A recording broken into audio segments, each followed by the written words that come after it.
இன்றைய முதல் வாசகம் திருத்தூதர் பவுல் எபிரேயருக்கு எழுதிய திருமுகத்திலிருந்து வாசகம்.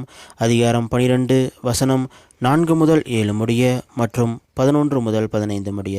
சகோதர சகோதரிகளே, பாவத்துக்கு எதிரான போராட்டத்தில் இரத்தம் சிந்தும் அளவுக்கு நீங்கள் இன்னும் எதிர்த்து நிற்கவில்லை. தம் பிள்ளைகளிடம் பேசுவது போல் இறைவன் உங்களுக்கு தந்த பின்வரும் அறிவுரையை நீங்கள் மறந்துவிட்டீர்கள்.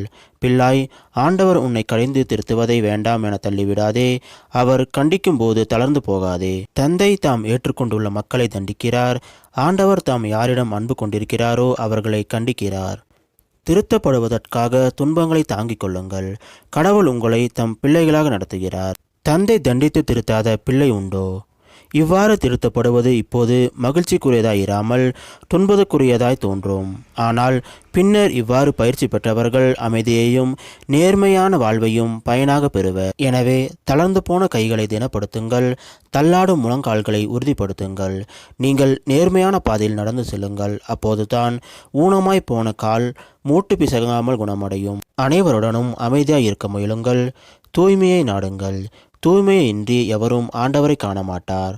உங்களுள் எவரும் கடவுளின் அருளை இழந்து விடாமல் இருக்க பார்த்து கொள்ளுங்கள். கசப்பான நஞ்சு வேர் எதுவும் உங்களுள் முளைத்து தொல்லை கொடுக்காதபடியும் அதனால் பலர் கெட்டுப்போகாதபடியும் பார்த்து கொள்ளுங்கள். இது ஆண்டவர் வழங்கும் அருள்வாக்கு. இறைவா, உமக்கு நன்றி. இன்றைய நற்செய்தி புனித மாற்கு எழுதிய நற்செய்தியிலிருந்து வாசகம். அதிகாரம் 6 வசனம் 1 முதல் 6 முடிய. அக்காலத்தில் இயேசு தொழுகைக்கூட தலைவரின் வீட்டிலிருந்து புறப்பட்டு தமது சொந்த ஊருக்கு வந்தார். அவருடைய சீடரும் அவரை பின்தொடர்ந்தனர். ஓய்வு நாள் வந்தபோது அவர் தொழுகைக்கூடத்தில் கற்பிக்க தொடங்கினார்.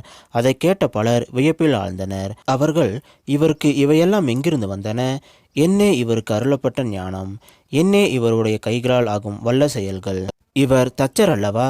மரியாவின் மகன்தானே?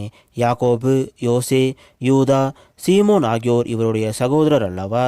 இவர் சகோதரிகள் இங்கு நம்மோடு இருக்கிறார்கள் அல்லவா என்றார்கள். இவ்வாறு அவரை ஏற்றுக்கொள்ள அவர்கள் தயங்கினார்கள். இயேசு அவர்களிடம், சொந்த ஊரிலும் சுற்றிலும் தம் வீட்டிலும் தவிர மற்றெங்கும் இறைவாக்கினர் மதிப்பு பெறுவர் என்றார். அங்கே உடல் நலமற்றோர் சிலர் மேல் கையை வைத்து குணமாக்கியதை தவிர வேறு வல்ல செயல் எதையும் அவரால் செய்ய இயலவில்லை. அவர்களது நம்பிக்கையின்மையை கண்டு அவர் வியப்புற்றார். அவர் சுற்றிலும் உள்ள ஊர்களுக்கு சென்று கற்பித்து வந்தார். இது கிறிஸ்து வழங்கும் நற்செய்தி. கிறிஸ்துவே, உமக்கு புகழ்.